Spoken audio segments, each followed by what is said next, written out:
children situation especially.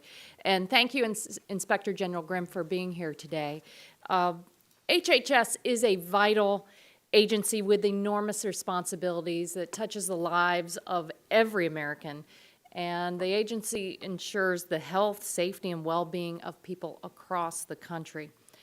We recently had the opportunity to hear from Inspectors General from EPA, Department of Energy, Department of Commerce about how they are overseeing the deployment of funds from the Bipartisan Infrastructure Law, the Inflation Reduction Act, CHIPS and Science Act, all historic legislation that's lowering costs, creating good jobs, and creating healthier, more resilient communities. I'm very proud of our committee's leadership in enacting these landmark laws, but to ensure that they reach their full potential, we must remain committed to oversight. That is why the Inspector General is so important. There are areas of shared concern regarding HHS. In particular, members on both sides of the aisle are alarmed over recent reports of child labor exploitation involving children who migrated to the U.S. without their parents and were placed with sponsors through the Office of Refugee Resettlement, ORR. While the administration has announced an interagency effort to crack down on exploitative child labor and provide responsive post-relief services to more children and improve sponsor vetting, additional reporting as recently as yesterday raises significant concerns. So it's important to hear from you, Ms. Grimm, about your ongoing oversight of HHS ORR. We know that long stays in federal facilities are detrimental to the health and well-being of children, but HHS must ensure that it balances the need for efficient placement with the safety and high-quality services for children under ORR's care. On a different topic, I appreciate the lessons that have been learned thanks to the IG's work with NIH throughout the pandemic. Federally funded research has led to breakthroughs that help us fight deadly diseases, make advancements in treatments and therapeutics, and develop life-saving vaccines. NIH funding is a critical investment in our nation's well-being, and I'm glad that the IG and NIH are working together to improve the agency's grant oversight. Oversight of NIH research funding is important, and it is our job to make sure that these dollars are well spent and well monitored. I hope we can move away from the politicization of the global pandemic that killed more than 1.1 million Americans to oversight and sensible policy reforms. We need to make sure that our oversight efforts are focused on improving NIH and the success of its grant-making work rather than limiting the ability to do important work, including with global partners. And I'm confident that we can do that without vilifying individual scientists or tearing down our health institutions. We're also now less than a month away from another milestone for our nation and for HHS. Thanks to the leadership of President Biden and congressional Democrats, we're on track to end the public health emergency. We must ensure that our neighbors who will see a change in their health coverage under the Medicaid unwinding are not lost in the shuffle. Democrats are taking responsibility for prioritizing efforts that make the nation's health infrastructure stronger, protect and strengthen access to health care for everyone, and invest in future pandemic preparedness while utilizing lessons learned over the past 3 years. I sincerely thank your office for the important work that you do to ensure integrity at HHS and prevent waste, fraud, and abuse of taxpayer dollars. Thank you, and I yield back. Gentlelady yields back, and now recognize the chairman or chairwoman of the full committee, Ms. McMorris-Rogers, for her 5 minutes for an opening statement. Madam Chair. Thank you, Mr. Chairman, and welcome to Health and Human Services Inspector General Christi Grimm.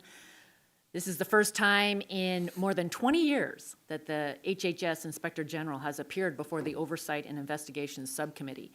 It's long overdue, and I'm grateful that you're here. First, your office has done important work exposing how the administration has failed to assure the safety and well-being of unaccompanied children crossing the border. This is a crisis, and as the ranking member just said, it's alarming to all of us. And it's been made worse by President Biden's open border agenda. From 2019 to 2021, the number of unaccompanied minors referred to HHS from the Department of Homeland Security increased by more than 75%. Last year, nearly 130,000 migrant children entered the shelter system, an all-time high.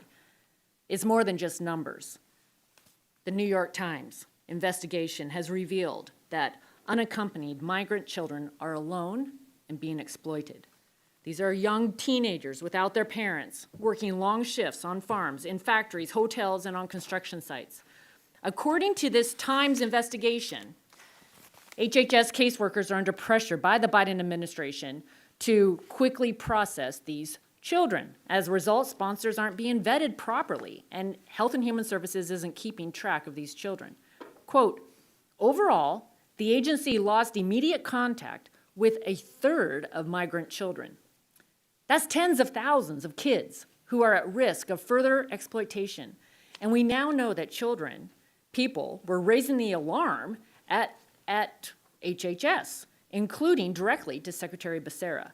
HHS and the Biden White House must be held accountable for how it could have possibly missed or ignored this crisis.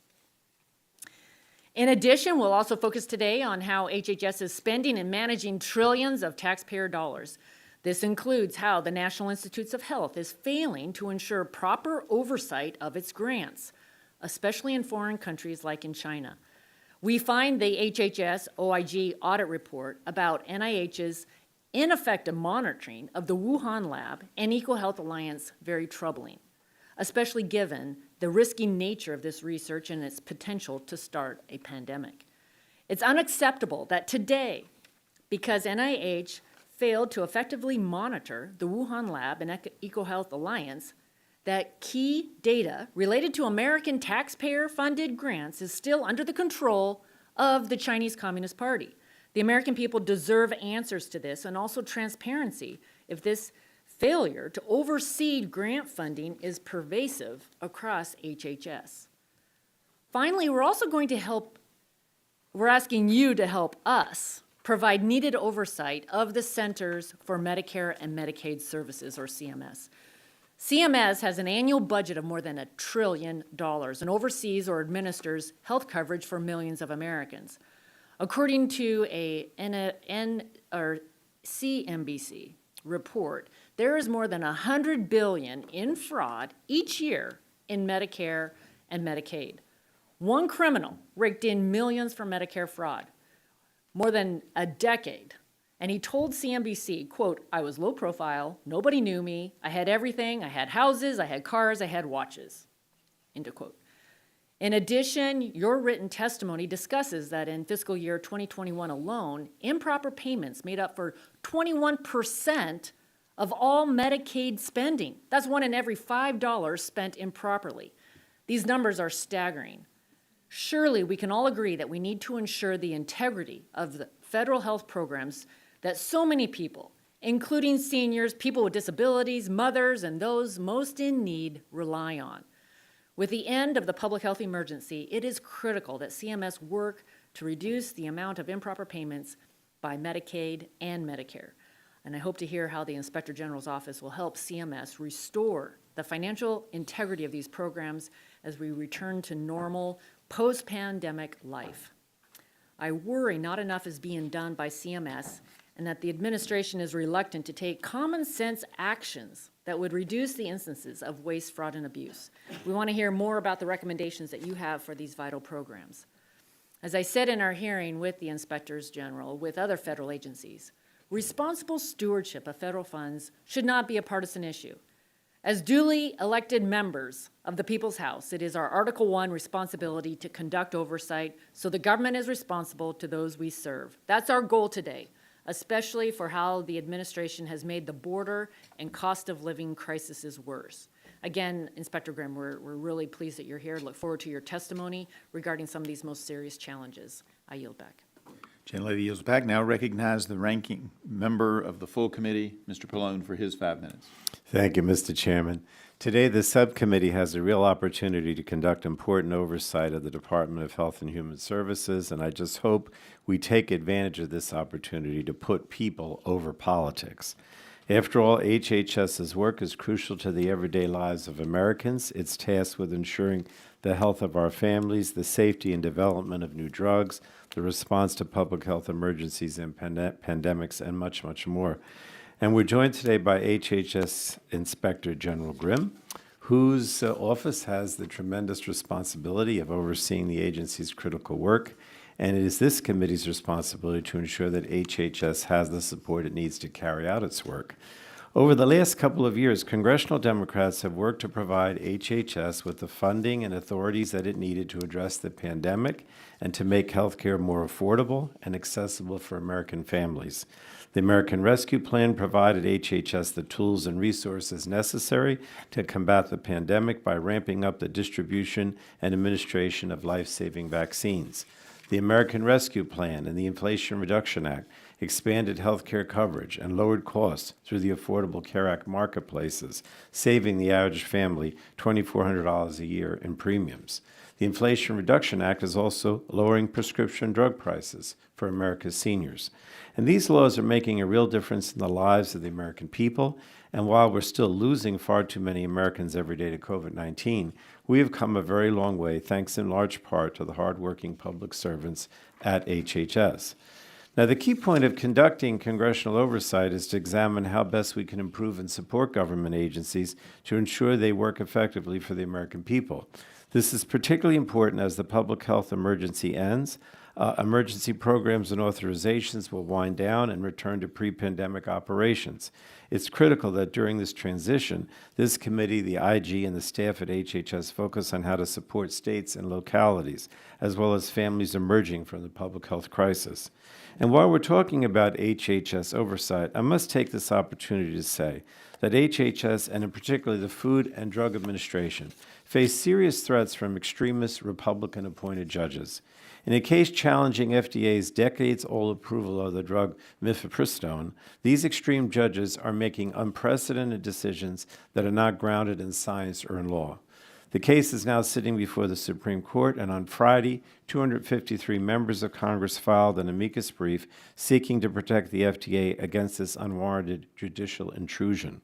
2 decades of science and FDA analysis have clearly demonstrated that this drug is safe, and it's imperative that women have access to medication abortion as some states implement increasingly draconian restrictions on women's reproductive health care.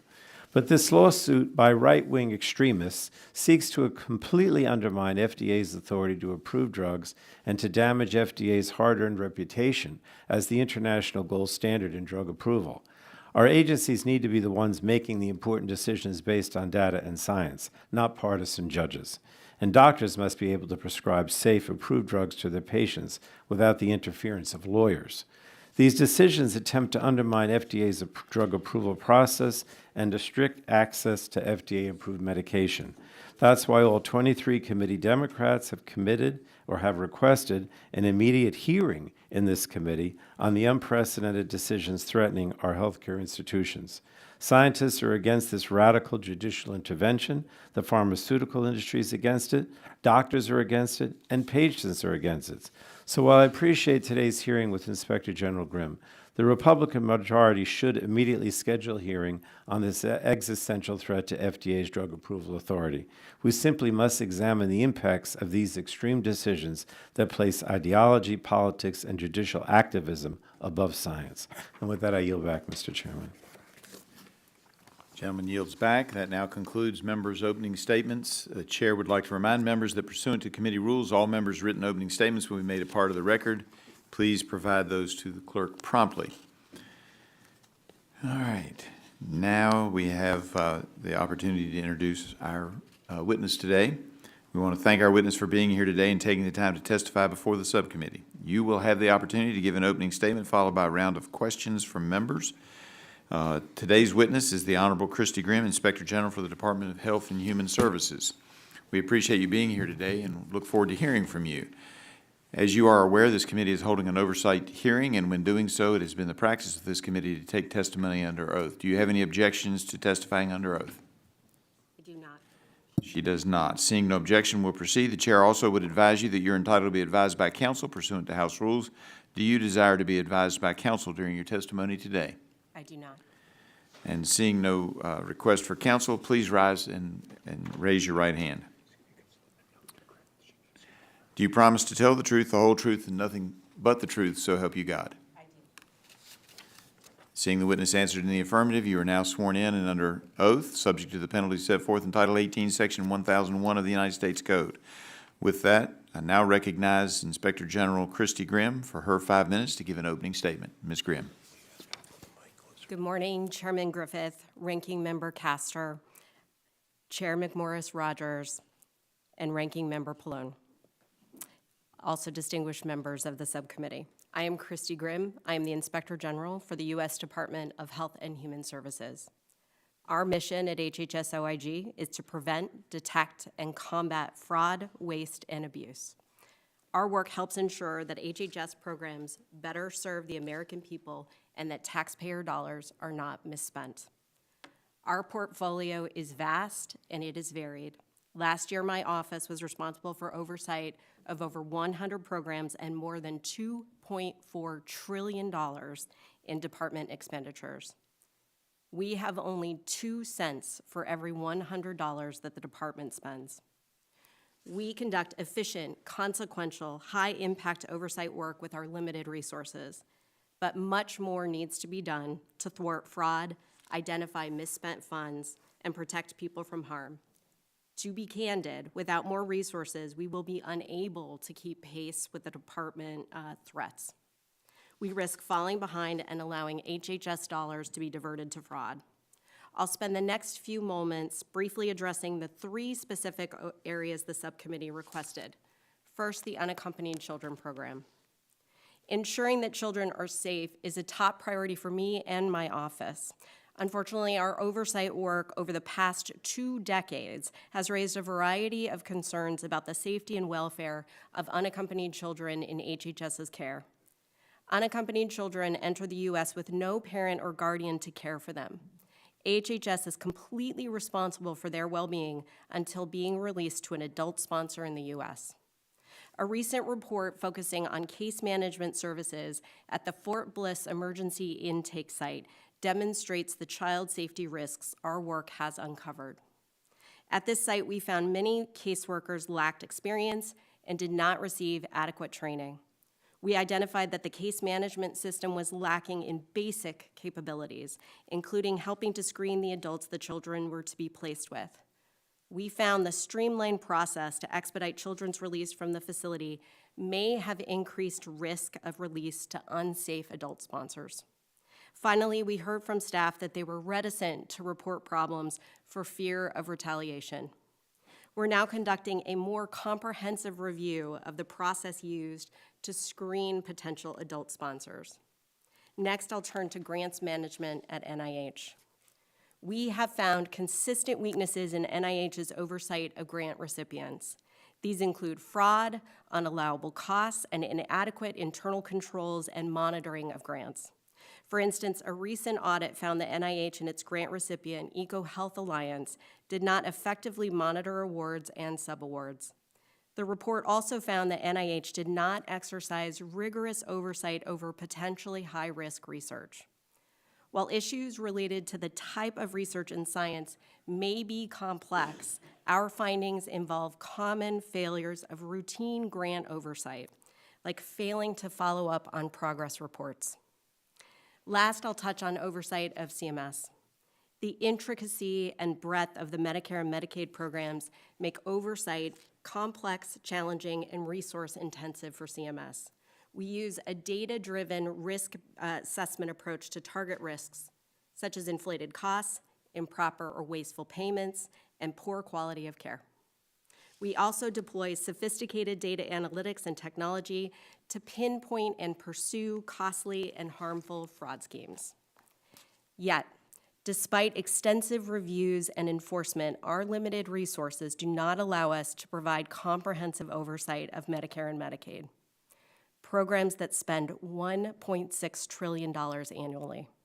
Said simply, we lack a sufficient number of law enforcement agents, auditors, evaluators, and information technology specialists to detect and respond to ever-emerging fraud trends. OIG is turning down between 300 and 400 viable criminal and civil healthcare fraud cases annually. These uninvestigated cases represent unchecked fraud and the potential for patients to be put in harm's way. Notwithstanding rigorous efforts by my office, by HHS, and Congress, serious fraud, waste, and abuse continue to grow and threaten HHS programs. If enacted, the President's FY 2024 requested resources for OIG would go a long way toward addressing shortfalls, particularly with respect to combating fraud. I thank you for the invitation to appear before you today. I thank you for underscoring the importance of resources for program integrity. I thank you for your commitment to improving HHS programs and protecting the people they serve, and I'm happy to take your questions. Thank you. Thank you for your testimony. We'll now move to the question and answer portion. I will begin the questioning and recognize myself for 5 minutes. So I said this in a hearing recently or in comments. The opposite sides of the aisle may not agree on the policies that brought these children to our border, but once they're in our care and we've taken responsibility for them, I think we all agree that they ought to be taken care of properly. They ought to be getting educated. They ought not be just dispersed to be labor for construction or plants where they're putting together packages of cups or vegetables, whatever it might be. As a background note, at one time in my life, I practiced in domestic relations and did child custody cases and was a guardian ad litem for children.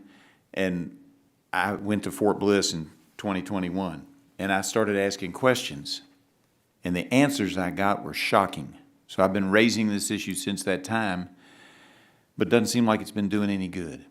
You have done a report now, and you've indicated that there's some preliminary things that are happening. What is HHS doing to make the vetting process of these sponsors better? Because when I was there, they basically were just checking on the internet to see if they had any violent crimes or crimes against children on their record. They weren't looking into what kind of house they were going to be in, what the sleeping arrangements were, what school they were going to, all of things which, as a guardian ad litem or somebody who was practicing in domestic relations, would have checked into for the safety of a child before I ever advised a court that I thought the child should be placed in one home or another home or wherever. So what are they doing differently now than they weren't doing in 2021? Because based on the press reports and your report, it doesn't look like much has changed. Thank you, Chairman Griffith, for your question. We did do a report looking at Fort Bliss. We did an inspection of that site. We interviewed 66 ORR officials. We made 9 recommendations in that report. We are in receipt of the department's response to that report. If I may, Yes, ma'am. I will highlight 3 key areas that are of utmost importance that the department, that ORR get right. The 3 themes, and these capture findings across many of our reports, including Fort Bliss, include hiring, screening, and retaining qualified facility employees. The second has to do with robust, fully functioning electronic case management system. The third is communication internally and externally that prioritizes children's interests and concerns about potential harm to children. We're in receipt of their response to our Fort Bliss report. They are undertaking action. We consider the recommendation still open until we can examine the documentation. If you were to ask me what the number one thing they need to be working on and to do to get right, it's to completely overhaul the ORR portal before the next anticipated surge. It has not been functional for an incredibly long time, and there have been starts and stops, and they have begun again, but they need to get it right.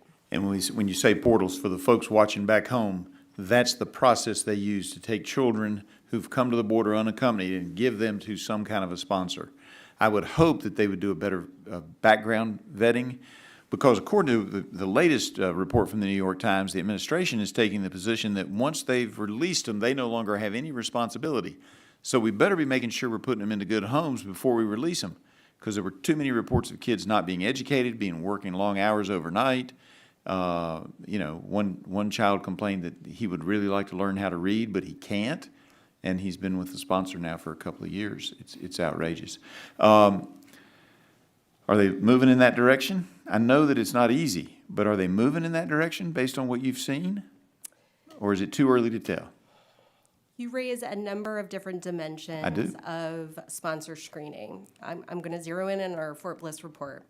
We did find that the case managers were some of them were not qualified. They did not receive training. They struggled to do things like vet sponsors.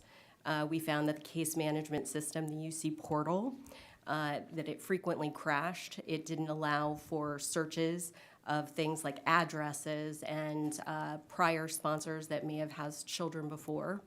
They waived certain requirements for sponsor vetting that included looking at adults that might be in the household for certain categories of sponsors. All of these things elevated risks. Yeah. We had recommendations for all of this. They are reporting that they're working on it. We need to review documentation to ensure they're headed in the And we'll probably have another hearing later this year on the same subject, just to follow up, at least one, maybe two more, because I think we're all very concerned about it. And I think we've got to do better, because what we're doing is we're creating a subclass out of these unaccompanied children who can be exploited, and that's not appropriate. That's not what this was set up to do, and I don't think anybody on either side of the aisle is in favor of that. That being said, I've used up my time. I yield back and now recognize Ms. Castor, the ranking member, for her 5 minutes of questioning. Well, thank you, Mr. Chairman, and I would wholeheartedly agree that we need to have a follow-up oversight hearing on this topic. And thank you, Ms. Grimm, for your attention and recommendations to keeping unaccompanied children safe. These reports are alarming and disturbing, and we've got to help the agency repair so children are kept safe. I have a basic question for you. When does the Office of Refugee Resettlement responsibility begin, and where does it end when it comes to the well-being of the unaccompanied children? Typically when the Department of Homeland Security moves a child that is considered unaccompanied into the ORR program, and they're asked to do that at DHS within 72 hours, they then become, they're in the custody of HHS. Typically, they would go into a facility, be vetted for a sponsor. When they're placed with a sponsor, it is the department's interpretation of existing legislation that when they are transferred to a sponsor, legally, their jurisdiction does end. However, we have recommended, they have committed to do welfare checks, but it is their legal read that their custody ends when they are transferred to an adult sponsor here in the U.S. I see. Because there just seems to be an overarching responsibility to ensure that those children are, first and foremost, getting to school and are being kept safe.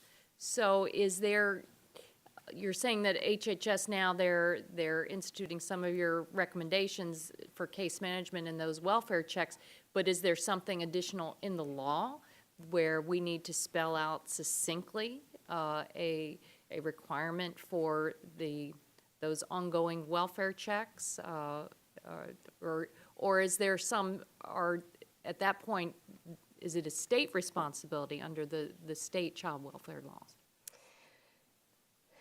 So I know that Secretary Becerra recently testified on this and testified on the jurisdiction. We do not get in the middle of that interpretation of legal jurisdiction.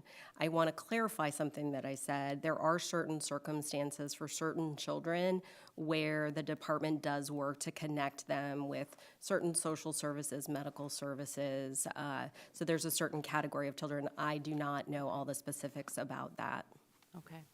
I understand that you are, in addition to your ongoing analysis here, you have an ongoing study Yes. underway. And when can we expect your latest recommendations to be released?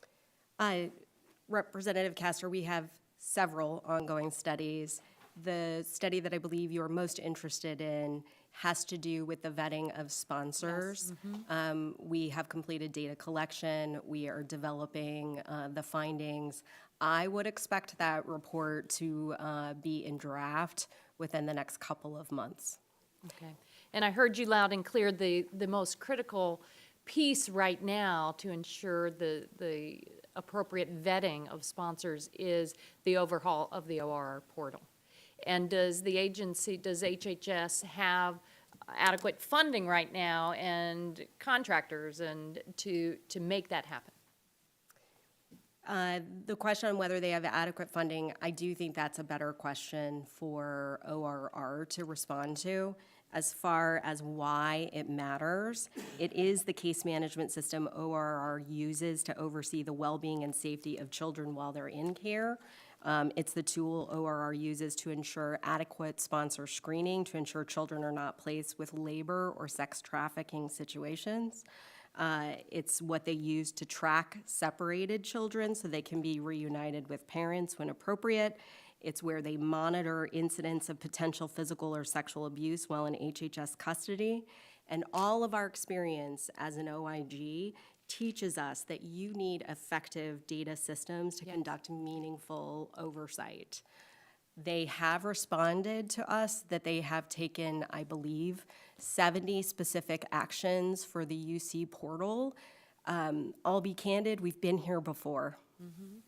And I think the proof will be in the eating of the pudding. We have to see whether those outputs translate into better functionality for the system, better functionality for case managers to vet sponsors. Thank you, and we're committed to that as well. Thank you very much. I yield back. Lady yields back and now recognize the chair of the full committee, Ms. McMorris Rogers, for her 5 minutes of questioning. Thank you, Mr. Chairman. In today's New York Times, there's an article, Migrant Children Worked as U.S. Ignored Warnings. Whistleblowers say White House officials were alerted about risk to minors. Without objection, I'd like to have this article inserted into the record. And Madam Chair, is that the article where Matt Haygood, Senior Director of Children's Services, the U.S. Committee for Refugees and Immigrants, asked the question, we're waiting for the congressional hearing that's like, how did this happen to all these kids? Yes, Mr. Chairman. All right, without objection, entered into the record. Thank you. It's a deeply disturbing investigative piece on child exploitation. It details how the administration ignored multiple whistleblowers who raised concerns about the loosening of restrictions on who HHS would release these unaccompanied minor children to. The whistleblowers saw that the children were being exploited, and it raised concerns to their superiors, who in turn raised it up the chain all the way to the White House. However, the White House denies any knowledge, and I quote, Andrew J. Bates, White House Deputy Press Secretary, said officials there had not known of the increase in child labor until the Times February report, end of quote. Ms. Grimm, your office conducted in-depth and rigorous investigations into the Trump White House's involvement in ORR's unaccompanied children program. Is the White House telling the truth about when it knew there was a rise in child exploitation as a result of ORR's decision to cut short sponsors' background checks? Chairwoman Rogers, I cannot speak to what the White House knew and when. Ms. Grimm, will you commit to conducting a full investigation to determine when HHS notified the White House and how it did so? As part of our review of potential risks with sponsor placement, we typically do review correspondence. I will tell you that some of that information would be protected by privilege, but we are reviewing sponsor placement, and we hope that that report can be illuminating. And I am familiar with the New York Times report from yesterday. Well, I look forward to that, your work and that report. Medicaid has faced persistent challenges related to improper payments and enrollment concerns. As you know, ensuring integrity of this program requires effective eligibility verification processes and robust collaboration between your office and states.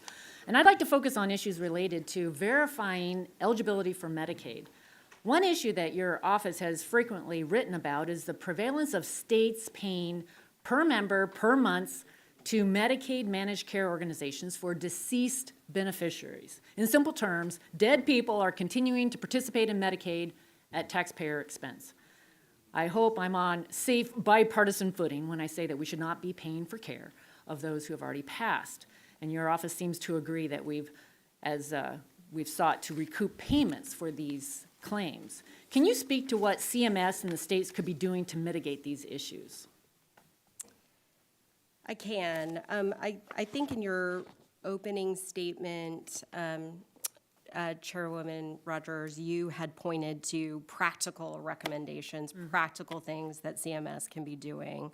Our portfolio of CMS oversight is vast and varied. We have recommendations that are cost savers. We have recommendations related to patient harm. We have recommendations related to improper payments. Is there a specific category you would like me to zero in on? Yes, well, I'd like to ask, would it be appropriate to advise states to regularly check databases like the Death Master File, DMF, to ensure states are not paying for deceased beneficiaries? Yes. Okay, and will your office commit to reviewing current CMS practices and policies for interacting with states on eligibility determination systems, as well as identifying any areas for improvement and enhancement? As part of the public health emergency unwinding, we are doing work where we're looking at Medicaid eligibility, where we're looking at errors, and I would need to look to see if that's already a part of that. But your requests sound very reasonable, Madam Chairwoman. Thank you. The OIG audit of EcoHealth Alliance grant found NIH did not comply with the requirement to contact EcoHealth within 30 days of the nonprofit's failure to file its Year 5 progress report. Who at NIH was specifically responsible for this follow-up, and what was the breakdown that led to NIH noncompliance? So I want to be very clear about what our EcoHealth report did and did not do. The objectives of that report were to look at NIH's adherence to federal requirements for grants oversight and for EcoHealth's adherence to federal requirements. At the outset, I want to be clear, we did not look at things like gain of function or the origins of COVID. I just want to be clear about that. Okay. So who was responsible? Yes. NIH had responsibilities for monitoring EcoHealth. EcoHealth had responsibilities for monitoring the Wuhan Institute of Virology and other. So who specifically at NIH is responsible for this follow-up? I don't have at my fingertips the exact title of the person that would be responsible for follow-up on. Okay, I want to ask you to get back with the committee on that answer, because we need to be looking for personal accountability and an understanding of what broke down, so we can take the corrective action necessary. I yield back, Mr. Chairman. I thank the gentlelady. Now recognize the ranking member of the full committee, Mr. Pallone, for his 5 minutes of questioning. Thank you, Mr. Chairman. As you highlight in your testimony, the public health emergency due to COVID-19 will be ending next month, resulting in a great deal of change across the health landscape. You particularly noted that there are, quote, risks associated with the termination of waivers and flexibilities that were permitted under the public health emergency. And I share your concern and want to make sure that HHS and its partners are responsibly making this transition without Americans in need of health care falling through the cracks. So the question is, could you speak a little more about what particular risk you see with the unwinding of the public health emergency and how your office is preparing to assess those risks? So one of the key focuses, Representative, that we are looking at is Medicaid and Medicaid eligibility. We have reason to be concerned about this. As pointed out, last year, the error rate for Medicaid was over 21%. We have a rolling 3-year average of 15% in errors. Our historic work has found issues, particularly as it relates to eligibility. So we are interested in taking a look in the PHE unwinding the process for determining whether enrollees continue to be eligible or not, the accuracy, that those that should have benefits don't lose them, and those that shouldn't have benefits are not enrolled. All right, thank you. Now, it's important that your office be adequately resourced to conduct oversight. As your testimony notes, President Biden's budget seeks an increase of $52.5 million for your office next year.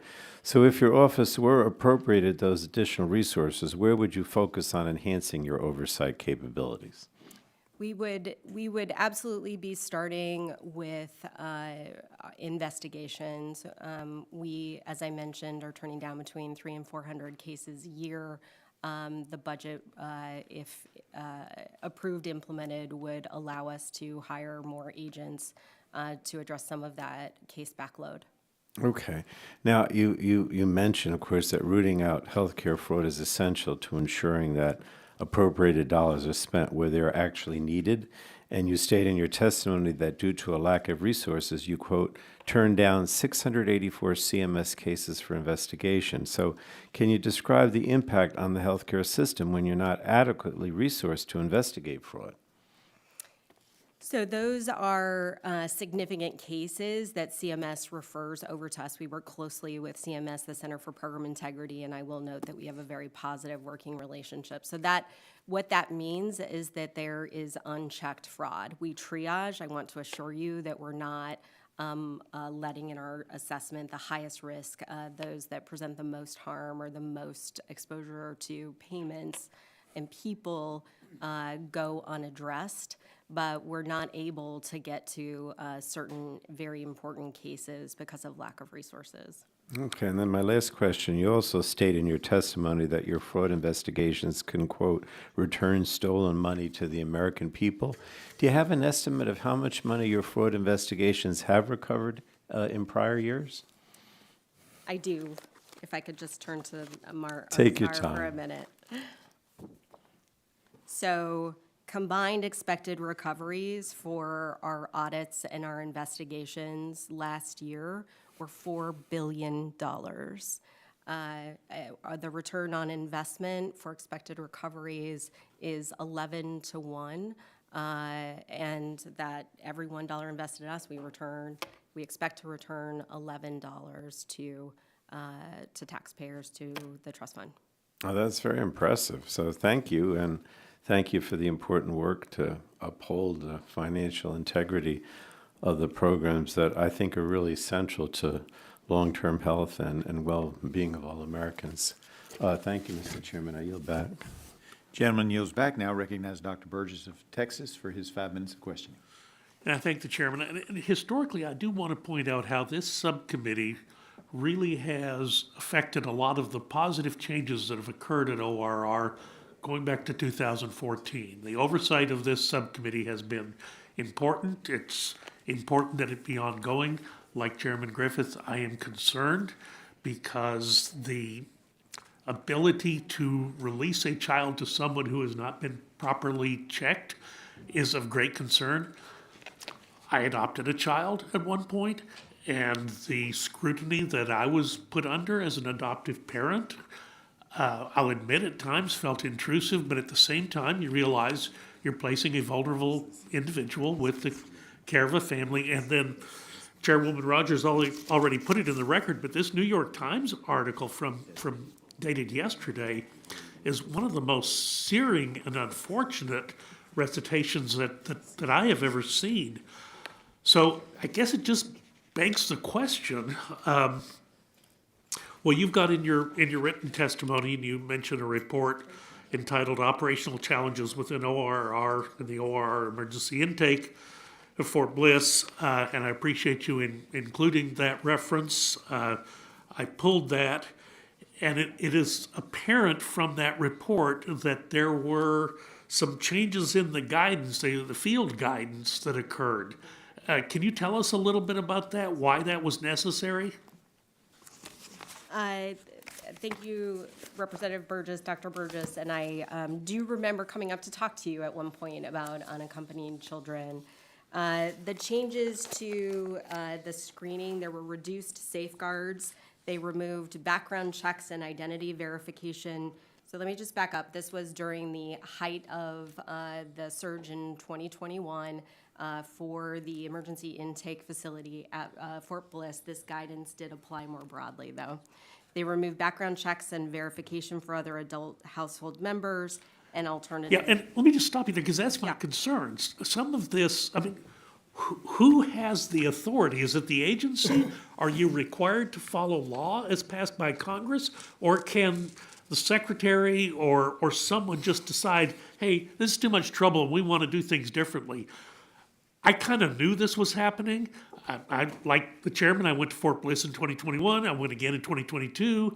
Although we saw on the television the numbers were vastly increasing, their length of stays were decreasing, and the number of occupants were decreasing. That told me, you're sending kids out there and you don't know where they're going or who they're going to. Was I wrong about that? Are you asking if the sponsor screening was not adequate? I want to make sure I understand Well, the question. I think I know that it wasn't, but I guess the big question is, who had the authority, page 15 of your report, where ORR issued field guidance that removes certain steps of the sponsor screening process across ORR facilities, potentially increasing children's risk of release to unsafe sponsors. No kidding. It really did. So who makes that decision? That would be HHS would have the ability to make the decision to issue guidance. This was field guidance issued by HHS, by ACF, by ORR. But when you start to connect the dots and you read the New York Times article, it sounds like the domestic policy advisor, Susan Rice, in the White House was kind of putting some pressure to let's get the throughput. And Secretary Becerra himself was quoted in a previous New York Times article as saying, you know, if Henry Ford was running this, we'd get these kids through a lot faster. But that's not the correct way to do things. And we all recognize that. That's why there are rules in place. I guess my question is who thought that it was okay to change the rules without consulting the legislative branch? I want to underscore the role of an Inspector General. We are independent, we are objective, we strive for transparency and accountability. We do not make the rules, we assess programs according to the rules that exist. In our Fort Bliss report, we do point out that those waived requirements, in combination with a variety of other factors, increase the risk that children could go to an unsafe sponsor. We recognize the need for efficient and expeditious transition to a sponsor, but it needs to be done safely. Yeah, it does need to be done safely. Ultimately, the decision was made by the executive. People do need to hold the White House accountable on this. This is shameful. It should never have occurred. Mr. Chairman, I've got a bunch of other questions. I'll submit them for the record, but I do want to thank you for holding this hearing today, and I just support your statement that you're going to hold additional hearings here. I thank the gentleman. He yields back and now recognize the gentlelady from Colorado, Ms. DeGette. Thank you so much, Mr. Chairman, and I agree with Mr. Burgess. Because this committee has had a long history of conducting bipartisan oversight of the Office of Refugee Resettlement, because these kids are so vulnerable, and it's really important that we get this right. We had a long series of investigations.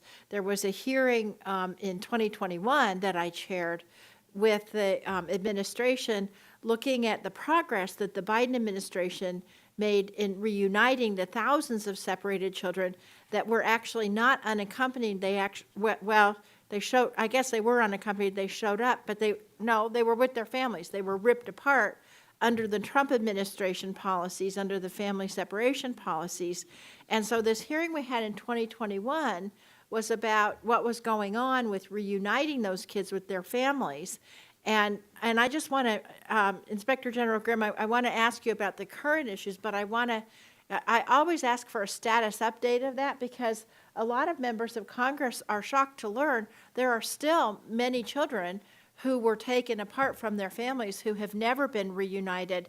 So I'm wondering if you know how many children who were separated under that program still have not been reunited with their families. Thank you, Representative DeGette. I do not have the precise figure of reunited. I do want to point out that one of our reports in the early days identified children who had been separated from their parents, were not categorized as being separated in HHS systems. Our report led to the identification of over 2,000 children who were then meant to be reunited with their parents. I can look into that figure and try to get back to you with that. I would love that, and I do want to thank you because that was the OIG that helped that happen. But my understanding is there are still hundreds of kids who were not reunited with their parents. Many of it, and of course, as time goes on, it gets more and more difficult. Their parents have returned to the home countries or whatever it is. So I would appreciate getting that information because I think it's important that we continue to keep eyes on that issue to make sure that it's still continuing to happen. And to that point, I wanted to, one of the issues, and I think you've alluded to this, because OIG has produced 27 reports on ORR in the last 6 years, highlighting the challenges and risks caring for, quote, fluctuating numbers of children entering ORR's care. And that's part of the problem, is you might have a huge surge in kids showing up unaccompanied, and then it might plummet down. And so how you implement and administer consistent policies, I think, has been a challenge. So I want to ask you, how many of the recommendations that you all have made has ORR implemented fully or partially, and how many remain still open? Thank you for your question, Representative DeGette. We have 57 open recommendations. I believe, I don't have the count of recommendations that have been implemented, so I don't want to give you the wrong If you can figure. supplement your, also with that, that would be really helpful. And do you think, what progress would you say HHS has made in improving the ability to provide for the, quote, medical and mental health needs of children in ORR care that you mentioned in your testimony? There have been strides that have been made in connecting children with appropriate mental health services, both when they're within the custody of ORR and I believe in ensuring that they're connected with those services post-release. So would it be your assessment that part of the problem is a lack of resources that hinder ORR's ability to care for the minors in its custody, particularly during these surges? I cannot comment on the adequacy of resources that ORR has. I do know that we have recommended that this program be treated like an emergency with ups and downs in transfers and census, but I can't comment on the adequacy of the resources they have. I do believe that's a better question for the department. Why can't you comment on the adequacy of the resources? I don't have those figures in front of me. I haven't done any cost-benefit analysis. So we of would what need they've to ask asked someone for. from the agency. Yes. Okay, thank you, we will. Okay. Thank you, I yield back.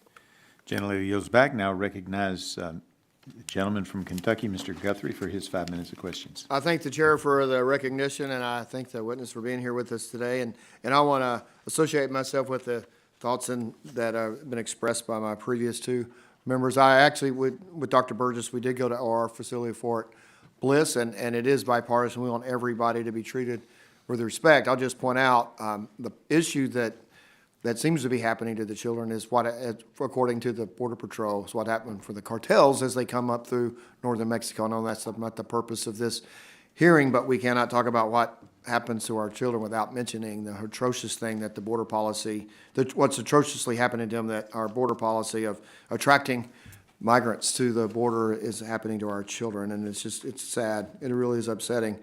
But I know this is a subject for a hearing with different reports and different subjects, so I'm gonna change the subject, but I do want to associate with that before I do so.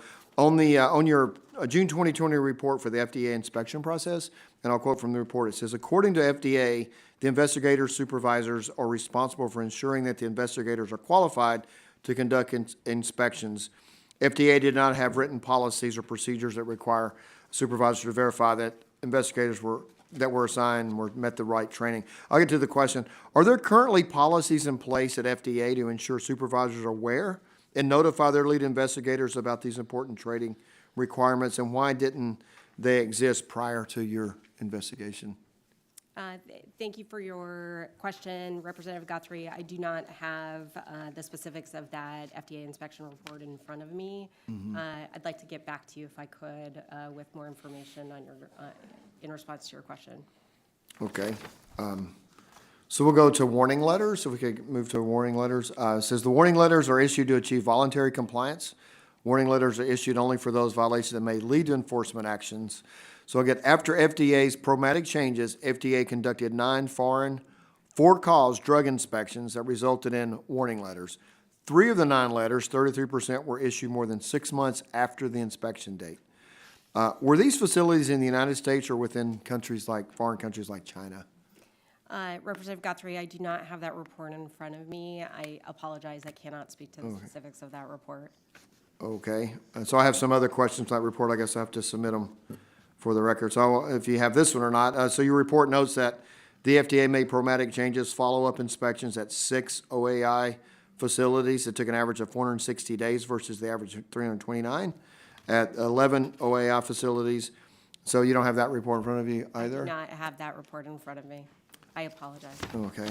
I thought that was part of the hearing today. I guess not. I guess the question that gets back to the ORR, so the waivers that sped up that could have come from some of the sources that my friend, so they put waivers to process more children through the system, but those waivers resulted in some of the children getting to what we reported with slave labor and other types of issues moving forward. Isn't that correct? If it wasn't for the waivers, that might not have happened?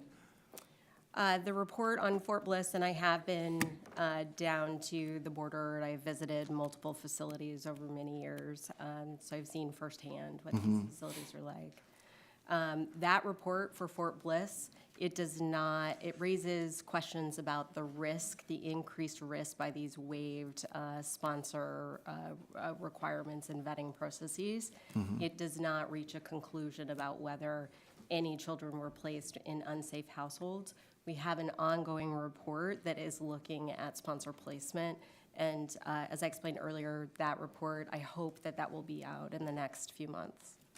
So we do know children were placed in bad situations from ORR. We know that because we've seen the results of that happen. And so your report that you're working on is trying to see specifically what contributed them to being put in the situation where they were used for labor?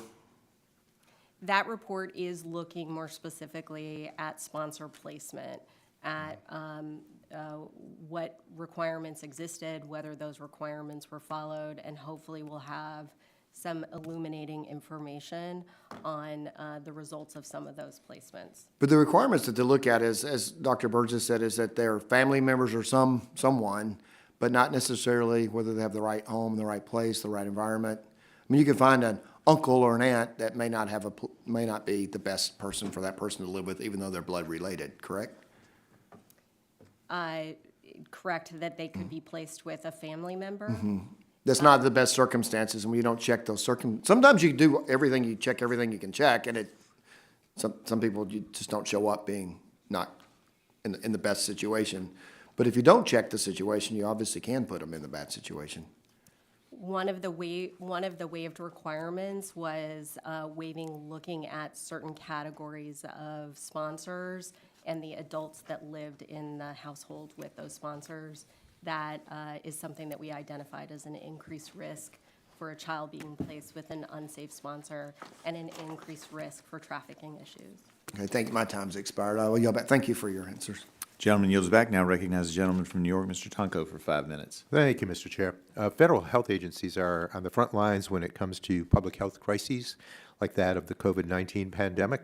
They provide crucial guidance and resources, and maintaining public trust in health agencies is essential, I believe, to protecting public health. President Biden and congressional Democrats have consistently acted to provide adequate resources for pandemic recovery and bolster government capacity to respond to emerging public health threats. The American Rescue Plan made critical investments in public health measures that provided necessary tools that would be able to enable us to combat the pandemic. And the Inflation Reduction Act will help us make real progress in the fight against climate change and deliver savings on energy and healthcare costs for our families across the country. These laws are also have included oversight provisions to make certain new programs would serve their missions while protecting against waste, fraud, and abuse. What is troubling is hearing some of our Republican colleagues sow confusion and fear that fosters distrust in science and scientific research. This is counterproductive to the work that we must do to learn from the past and prepare for future disease outbreaks. With that, Ms. Grimm, your office is partly responsible for making certain that HHS is spending its resources as Congress intended and implementing programs effectively. How does your office's oversight work help increase Americans' confidence in the services upon which they rely? Well, specific to grants, OIG's review of NIH's EcoHealth report and OIG's grants oversight work generally is taking a look at whether or not appropriate controls exist, expenditures are appropriate, whether controls like reviewing reports are followed. Getting those basics right are critically important and better ensure that funds that are spent through grants for intramural research, that Americans get the benefit of what those research grants are intended to do. Yeah, is that information exchanged with the public? I'm sorry, Representative Tonko, is what information? Like all the parameters that you establish to make certain that the dollars are being effectively invested, does that get exchanged in building that public confidence? I believe that information related to grant expenditures is public HHS grants in 2022 amounted to $120 billion in grants. Out of NIH, $30 billion were spent on grants. Our work really focuses in on things like grant fraud, unallowable costs, threats to research integrity, and poor controls and monitoring.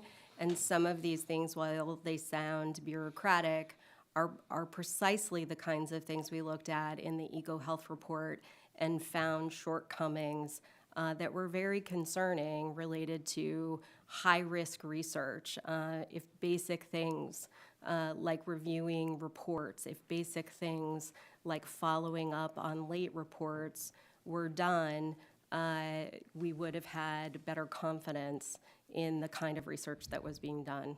Mm-hmm. As you mentioned in your testimony, we'll soon be in a new phase of recovering from the COVID-19 pandemic as the public health emergency comes to an end. Based on the work that your office has done, can you summarize some of the most important lessons learned that could help Congress and HHS prepare for future pandemics? I can. Because this hearing was very wide-ranging, I have a lot of material in front of me. But there are a lot of things that we have learned from pandemic spending. There are 4 lessons that I would zero in on. When funds are rushed out to address emergency needs, it may mean that more needs to be done after the fact to recover misspent funds and build in additional controls as soon as possible if that program is ongoing.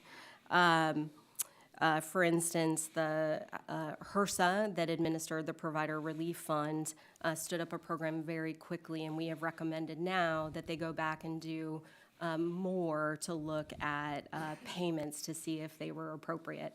They're only looking at 2%, which is something they decided to do deliberately to get money out the door.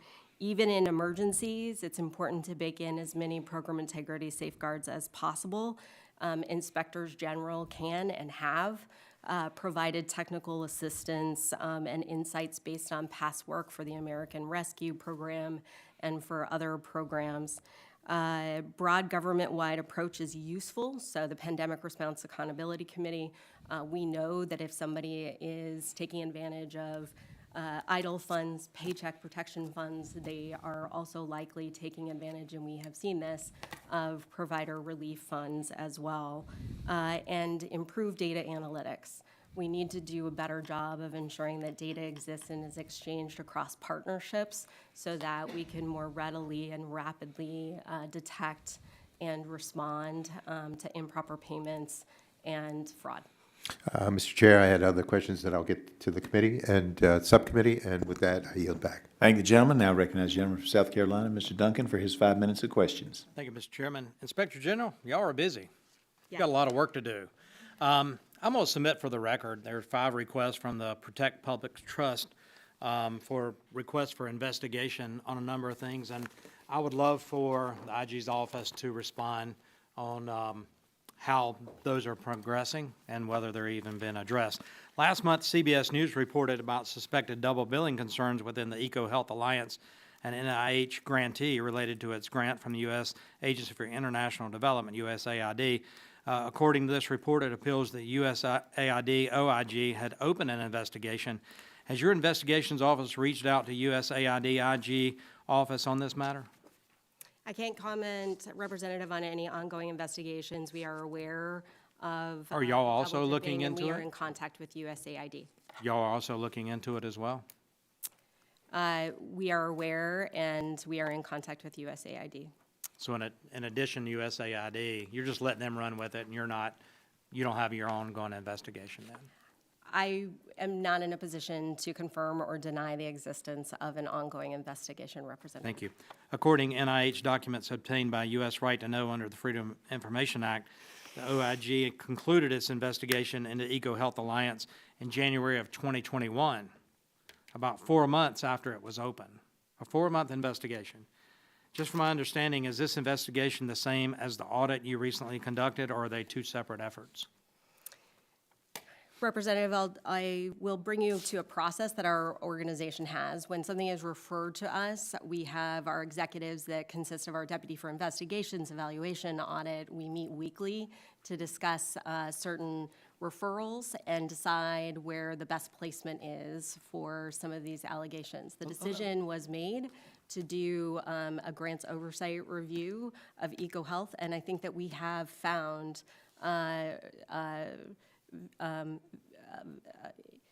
very important gaps in grants management.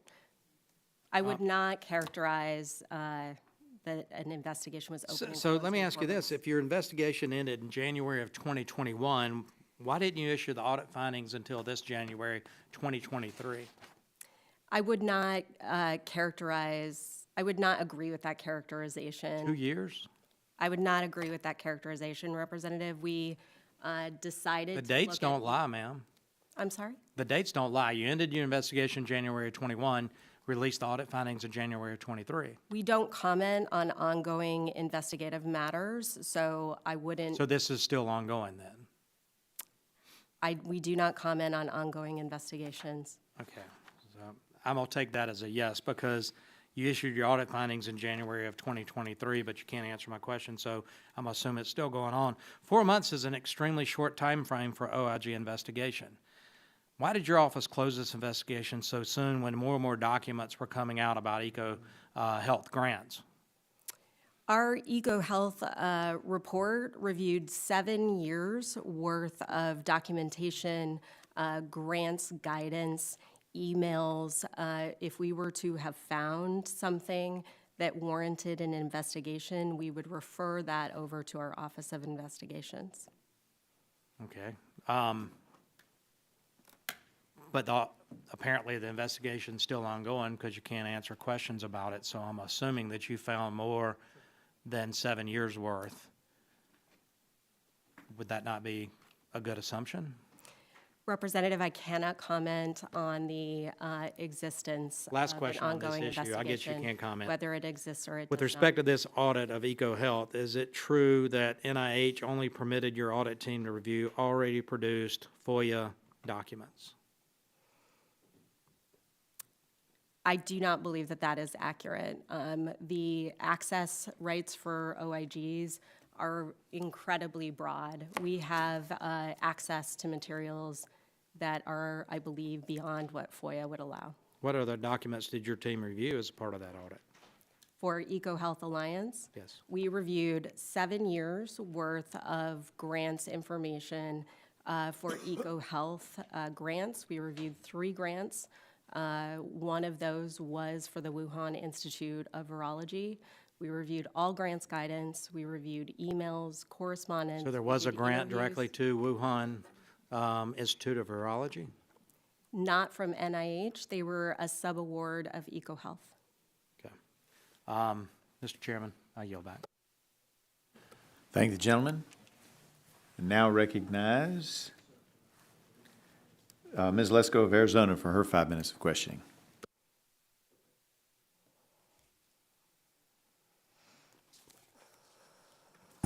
Thank you very much, Mr. Chairman, and thank you for your work. It's so important that we identify fraud and waste in U.S. taxpayer dollars being spent. So thank you and your staff. I'm from a border state, Arizona, and I'm on the Border Security Caucus here in Congress. I have visited the border multiple times, and in my visits and in speaking to Border Patrol officers and local Arizona elected officials along the border, they have told me there is no vetting of the adults where immigrant children are being sent, and that girls are being placed in homes where they are sold into sex slavery. This is horrifying. This is horrifying if we are letting this happen. There was a memorandum of agreement put in place in 2018 between Department of Homeland Security and HHS that agreed to have a process for vetting who unaccompanied migrant children would be released to. I have been told that HHS and DHS changed the MOA after the Biden administration took over in 2021, and it removed the vetting requirement. In addition, according to reports, ORR does not have the ability to track released children, and, I quote, could not reach more than 85,000 children 1 month after they were placed with an adult. This is alarming. I mean, really alarming, what we are allowing to happen to young children. First question is, are you familiar with this change in the memorandum of agreement between DHS and HHS? Vice Chair Lesko, I appreciate your question. We have made recommendations for better MOUs between DHS and with DOJ. I am not familiar with that specific change. We're happy to take a look at that and get back to you.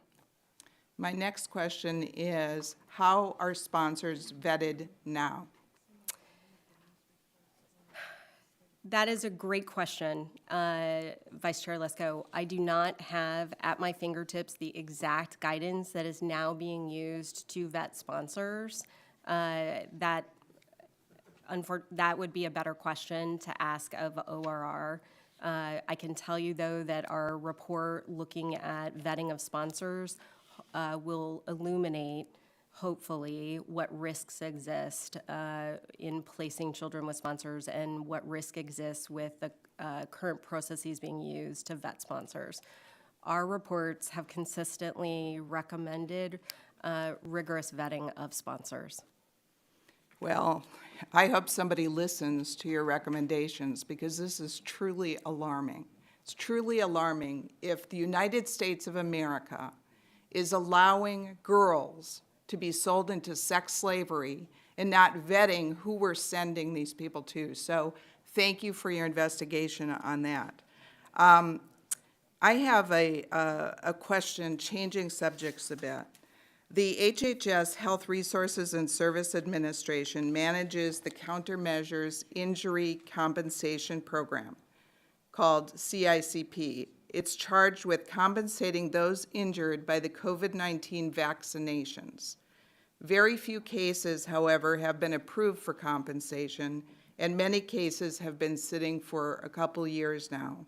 Has your office looked into the operation and efficiency of this program?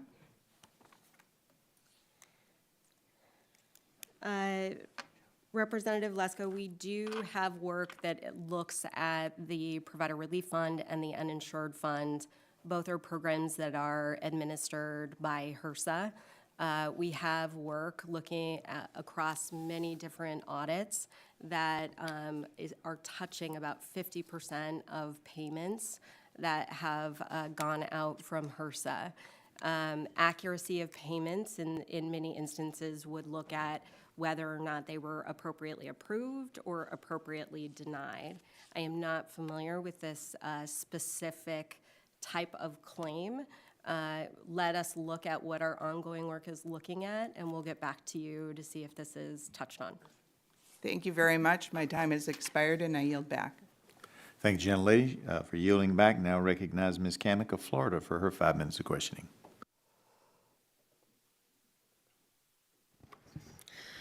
Well, thank you, Mr. Chairman. I appreciate it. Thank you for being here today. One of the top unimplemented recommendations in the OIG's 2022 report was ACF and HHS should improve their operational management and communication systems to better address the safety and security needs of unaccompanied children. Has the ACF and HHS implemented this recommendation yet? Thank you for your question, Representative Kamick. We are in receipt, we just got it yesterday, of ACF's response to our recommendations. I believe that's included in there. We're reviewing their response. We need to look at documentation. We consider it open until we have a chance to review it.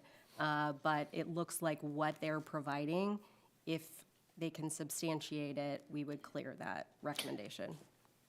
So no. It's open right So now. no. It's open right now. Okay, so I think collectively, all of us in this room, we find this failure, the implementation of the recommendation frustrating. Not quite sure why something like this hasn't been implemented, but it's good to know that HHS acknowledges that this is a problem. Especially given the fact that ORR's Unaccompanied Minor Program has received record funding for the past couple of years. Your 2022 report on the top unimplemented challenges notes that ORR is working on a, quote, emergency policy development protocol that provides input from staff with expertise in child welfare whenever ORR develops and reevaluates existing policies and field guidance. Do you know when this protocol came into effect, and was this protocol in effect at Fort Bliss and other emergency intake sites?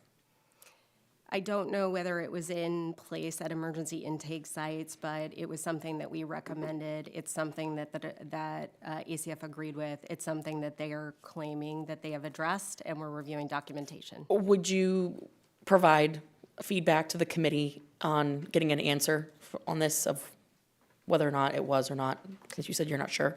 Well, we need to get their paperwork and review it, and we will get back to you on whether or not we're considering it closed. Okay, so looking at the annual report, reading between the lines of the annual report, it appears that your office thinks that this protocol is inadequate. Can you explain why the protocol didn't close out the recommendation? So throughout the course of our ORR work, we have found challenges with horizontal and lateral communication By that, I mean communication across other departments with DHS, with DOJ. We found problems with there being lateral communication within ORR, so that concerns that are raised by field specialists, for instance, are not being listened to by those higher up. So there are a number of things that that ACF can do to address this, but it hasn't been addressed to our satisfaction. We find that this is a continuing issue across different administrations, where somebody in the field knows that census is going up. They don't have beds. They're concerned about mental health issues. They're raising concerns. I understand. Okay. So, okay, I'm going to shift gears here because my time is running out. In the January 2023 HHS OIG report documenting how the NIH and EcoHealth Alliance failed to supervise the use of taxpayer funds at the Wuhan Institute of Virology. Further, the Wuhan lab refused to provide lab notebooks and electronic files of a key experiment to EcoHealth. The NIH terminated the Wuhan Institute of Virology as a sub-grantee then at that point. The OIG report concluded that NIH should, quote, consider whether it is appropriate to refer WIV, Wuhan Institute of Virology, to HHS for debarment. The HHS OIG could refer the Wuhan Institute for debarment. That is correct. That's what we're doing in the report. We're Okay. recommending that they consider whether or not they should be suspended or debarred. We do not have that authority. We make referrals over to the department. I'll mention we have reports in this area about suspension And and since, debarment too. and thank you for that quick answer.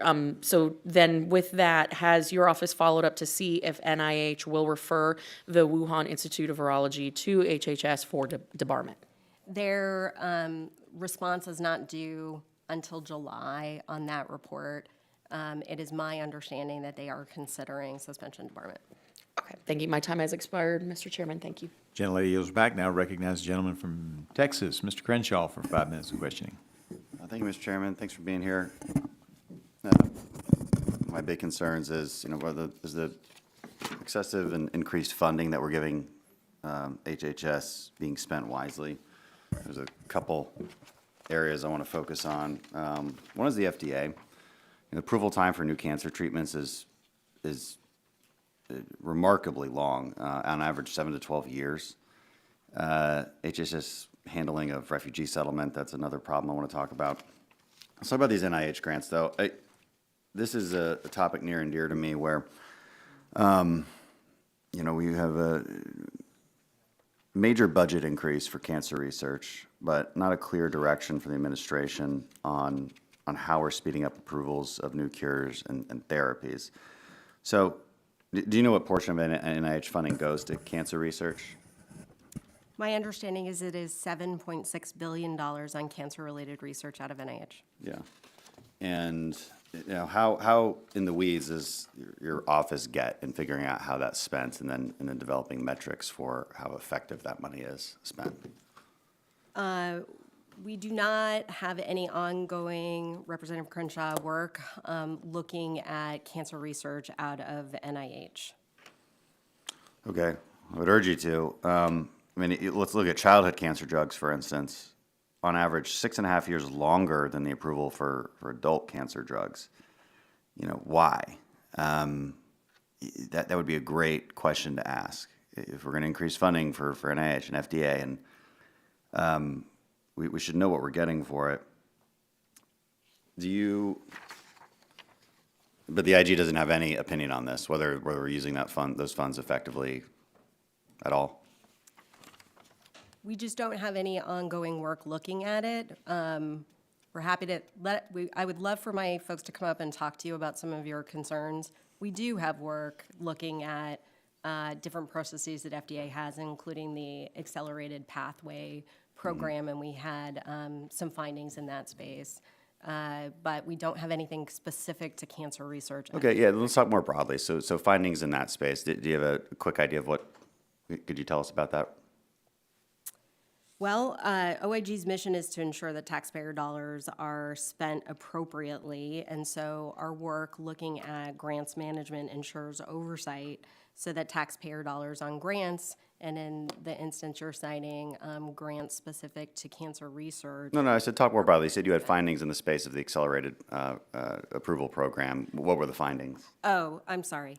So that report looked at this process where they can approve drugs, but then they can have confirmatory trials later. We looked at the extent to which confirmatory trials were happening. Now, that doesn't mean that the safety is compromised, but the confirmatory trials are meant to look at the efficacy that's promised by the drug. We did find, I believe, roughly a third of those confirmatory trials were late, and a handful of confirmatory trials were late between 5 and 10 years.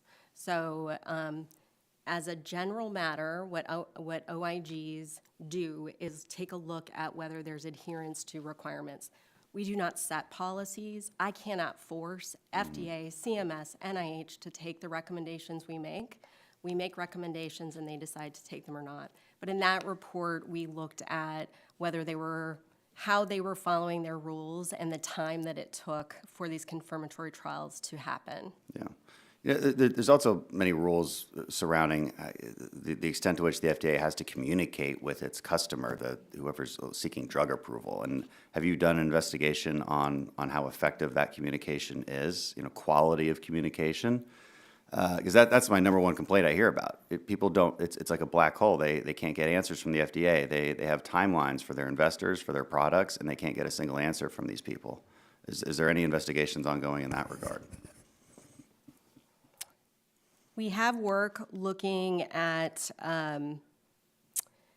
approval of drugs that would include Aduhelm for Alzheimer's, and we are looking at the extent to which there was communication with external partners. Now, in that instance, we would be looking at whether or not there was inappropriate types of communication. Okay. Would it be appropriate for us to come up and talk to you about some of your concerns about communication and see? I'm looking for their effective communication, productive communication. That would seem because that would seem to fall right in line with handling taxpayer dollars effectively. If we're going to pay an agency to approve drugs, it should actually have a effective process for approving drugs instead of whatever it's doing now. And your office seems well positioned to maybe focus on that. We'd love to talk more about it, but I yield back. Thank you. Gentleman yields back. Now recognize the gentleman from California, Mr. Ruiz, for his 5 Thank you. minutes. Thank you for joining us today, Inspector General Grimm. I appreciate your office's consistent attention to the quality of care that unaccompanied children receive in ORR facilities. I remain deeply concerned about the treatment of unaccompanied minors who are fleeing dangerous situations and seeking refuge in the United States. These children are often forced to flee their homes due to violence, poverty, and persecution, leaving behind everything that they have ever known. I have seen firsthand the conditions these children arrive in. They arrive at our borders with little more than the clothes on their backs and are often traumatized by their experiences and their journey. It is our responsibility to ensure that these children are treated humanely and provided with the necessities they need to survive. I have previously introduced legislation, the Humanitarian Standards for Individuals in Customs and Border Protection Custody Act, that would work to ensure that immigrants coming to the United States to seek asylum are met with basic humanitarian standards, making sure that they have adequate food, water, sanitary conditions, and health screenings for survival. Inspector General Grimm, your office has issued an extensive report on conditions at one OR facility, the emergency intake site at Fort Bliss, where you outlined a number of necessary improvements. Could you provide us with an update on whether you have seen improvements at that facility and other intake sites? We provided 5 recommendations for the Fort Bliss site. We are in receipt of ORR's response to that report.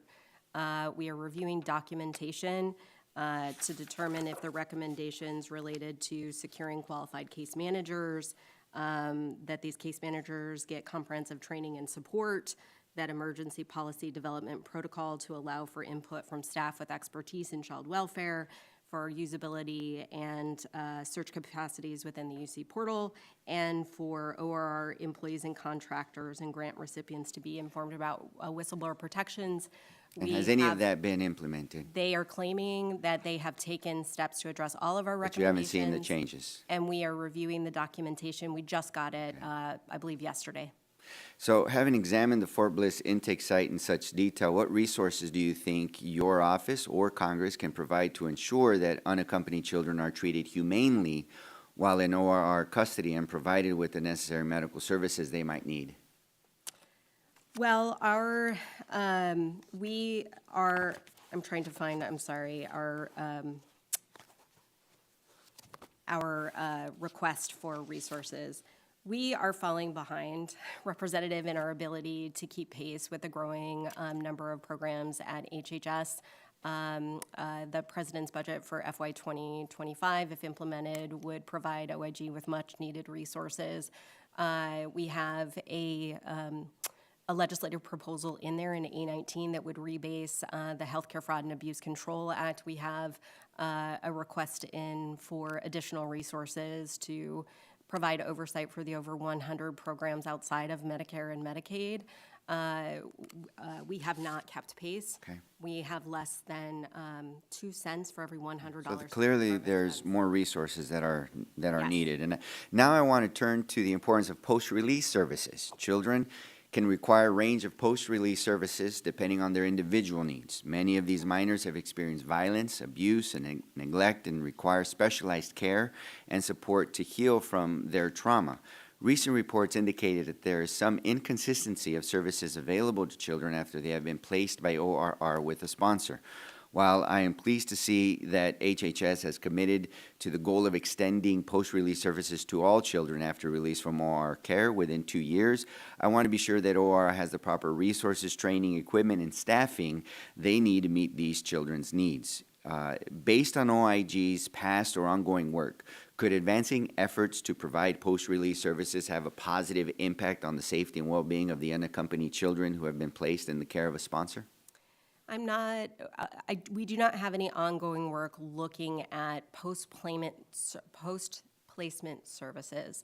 We do have some ongoing work looking at transfers across different ORR types of facilities. I believe that would include specialized services, mental health services. Well, HHS has committed to the goal of extending post-release services to all children after release from OR care within 2 years.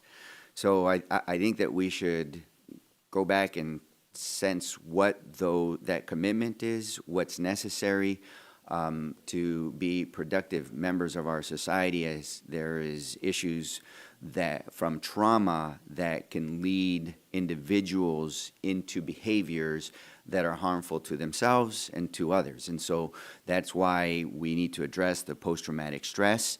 We need to address the sense of belonging, the sense of wellness in an early age in order to maximize the wellness and productivity of those children when they become adults. Thank you, and with that, I yield back.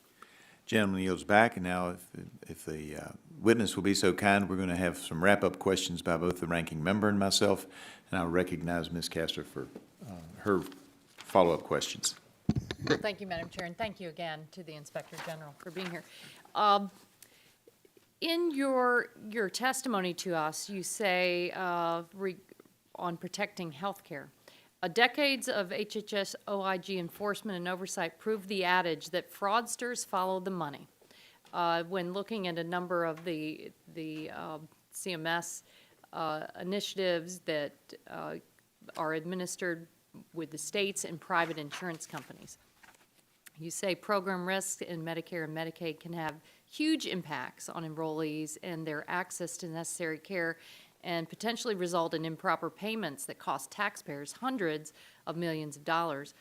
OIG's oversight of the Medicare Advantage program is a key example. Over the past 10 years, Medicare Advantage enrollment has increased significantly, now covers more than 30 million Medicare enrollees, expected to cover 50% of all enrollees soon. But you say this rapid expansion has put program integrity and highlighted serious issues with compliance weaknesses with managed care plans, inflated payments to plans, enrollees with serious medical conditions that may not receive the needed care. And this kind of tracks with what I hear as a member of Congress trying to do constituent service if they're enrolled in Medicare Advantage. I do not have as much influence on rectifying a situation as I do with traditional Medicare. And you say our work has also raised concerns regarding improper denials of Medicare-covered services. Our work demonstrates that the risks of fraud, waste, and abuse in managed care are real and significant. They not only threaten the financial integrity of Medicare, but also potentially affect enrollees' health care. So what ongoing work are you doing now to combat fraud and abuse in Medicare Advantage, where there are a number of reports out there highlighting these issues as well? What's the ongoing oversight by the IG? Thank you for this question, Ranking Member Castor. When I talk about my priorities, there are two issues that I always highlight: nursing homes, improving the care in nursing homes and protecting residents in nursing homes, and program integrity in Medicare Advantage. We have completed a number of reports. You just walked through a few of them, and we see issues with inflated risk scores. We have concerns that serious conditions, things like acute stroke, congestive heart failure, serious mental conditions that include bipolar disorder, plans are getting increased risk score payments, and we're not seeing commensurate services flowing from those diagnoses. It is serious and real because on the Medicare side, we are approaching 50% of our Medicare population being served by Medicare Advantage. Some of the fraud that we see, in some instances, beneficiaries don't even know that they're involved in Medicare Advantage. We're seeing improper denials of services, and when we go and we take a look at those denials, we're seeing that they would have been paid for on the Medicare side. This presents concerns around access, because if your payments are denied, you have to take extra steps. Providers do, beneficiaries do. It creates friction in the program. I just spoke at a RISE conference out in Colorado Springs about some of our compliance concerns, and we have a call to action for Medicare Advantage industry to better police themselves. We are encouraging self-disclosure of inappropriate conduct. We desperately need more resources to get boots on the ground to take a look at what we're seeing as concerning, whether or not it's actually fraud, whether there are conspiracies on the part of plans to take advantage of loopholes in the program, whether that is indeed fraud. So that's an area, if we were to get increased resources, where we'd really like to get to ground on whether or not these concerns actually result in fraud. And here we have all of the baby boomers retiring. It's stressing Medicare, and we've got a responsibility, the IG does, HHS does, and the Congress does, to ensure that the dollars are going appropriately to health care services and not to fraudsters. So I think that's an area ripe for oversight and investigations as well. So thank you very much. Thank the gentlelady. So let's clear up a couple things. First, one that I don't know the answer to, but I ought to, and I haven't heard it mentioned today. When you were talking with Mr. Ruiz, Dr. Ruiz, earlier, and you were talking about post-placement services and that kind of thing, one of the questions that entered in my mind earlier with other questions and with Dr. Ruiz is ORR notifying the local Department of Social Services that a child has been placed in their area? And the reason I ask that is that we see these reports where the kids aren't being educated, they're not in school, they're having to work these long hours. A lot of times your Department of Social Services will check up on a kid to see, well, okay, we know that, little Johnny arrived here. How come they didn't enter into the West Salem Elementary School? Why aren't they in the middle school? And they can follow up on that. Are we doing that? Are we notifying them? Chairman Griffith, I don't know the answer to that question, if ORR is notifying local officials. Can you find out for me? I I All will right. look into that, yes. You can look into that, and I'll look into that further as well. Also, I think there may have been some misunderstanding. When you were talking to Ms. Kamick, you indicated on Wuhan Institute of Virology that you had recommended to NIH disbarment or debarment. That they consider. Right, but don't you have the authority to go directly to HHS's money folks and recommend to them, as opposed to going through NIH, go straight to HHS and say, we recommend they be debarred? We make referrals to the office that handles suspension and debarment. In fact, we did a report on that. And did you send Wuhan up to them as well, as besides making a recommendation to, did you make a referral to HHS as well as a recommendation to NIH? I don't believe so. All right, and so the question then comes to me is, have you done that with EcoHealth Alliance? In our report, we do not recommend suspension and debarment for Okay, EcoHealth. so I got to ask why. Because we know that EcoHealth was delayed on year 5. We know that in year 4, they delayed reporting in year 4 excessive virus growth on their progress report to the NIH. They violated their contract because they didn't get the information from the Wuhan Institute of Virology. And look, we will never know now. Because we didn't get those reports, we will never know what they were doing at that point in history and whether or not something bad was about to happen inside the lab. And whether you're a believer that it was a lab leak that caused COVID-19 or whether you think it was an animal, that information would be critical in a virus that killed millions of people around the world to have. EcoHealth Alliance violated their contract. They were negligent, they were sloppy, and they didn't do their job. Why in the world wouldn't we debar them? Our report does not recommend suspension and debarment. Why? With all of these violations, they just didn't do one, they did 2 or 3 things that I consider major violations of their contract. So why aren't we debarring them? Our auditors that did this work have to adhere to Yellow Book standards, professional standards. Their analysis did not, in their view, warrant a recommendation. Are they lawyers or scientists, or do you have a combination? They are auditors, and our work is reviewed by attorneys. Okay, well, I just got to tell you, I see this kind of a breach as an attorney. I see this kind of a breach. I ain't doing business with those people anymore, and it drives me crazy that we're spending the American taxpayer dollars with a company. We're currently spending money with a company that negligently handled the records related to coronaviruses being done, research being done at the Wuhan Institute of Virology, and it's a plausible theory. I think it's clear and convincing evidence that it came out of the lab. I think it was an accident, but others may have different opinions. Doesn't matter. Either way, if we had that information, we'd have the ability to make a better decision on where this virus came from that killed millions of people in the world. And I don't understand why we're spending American taxpayer dollars supporting a company with that kind of a record. I yield back. Chairman, can I? Yes, ma'am. I'll give you a minute. I went on a little tirade there. I'll give you a minute to answer. Okay.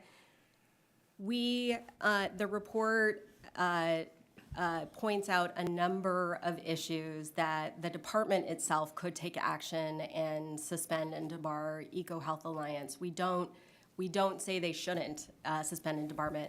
We have another report that talks about the suspension and debarment program that was released a couple of years ago, and we found a number of opportunities. The majority of referrals come from us. For suspension and debarment. We don't see referrals from CDC, from NIH, from ACF, from CMS, other grant-making, contractor-giving officials, and we note that in our report. The department could make a referral to that entity to look at whether or not they could be suspended and debarred, and we do point out in that separate body of work that there are more opportunities. We shouldn't be the only ones recommending suspension and. So you think we should expand the ability to make those recommendations? And do you think that we should have the ability for HHS to fine bad actors, to have a monetary penalty when they don't submit the reports that they're supposed to submit in a timely manner, particularly when you're dealing with deadly substances, pathogens? Our work does not have any findings on fines. We do note that 90,000. But you wouldn't be against them if we in Congress decided we wanted to do that. Ms. Castor, I went over my time. Do you want another minute? All right. Okay, thank you very much. Seeing that there are no further members wishing to ask questions, I would like to thank our witness again for being here today. In pursuant to committee rules, I remind members that they have 10 business days to submit additional questions for the record, and I ask the witness to submit her response within 10 business days upon receipt of these questions. And without objection, the committee is adjourned. Thank you very much, ma'am.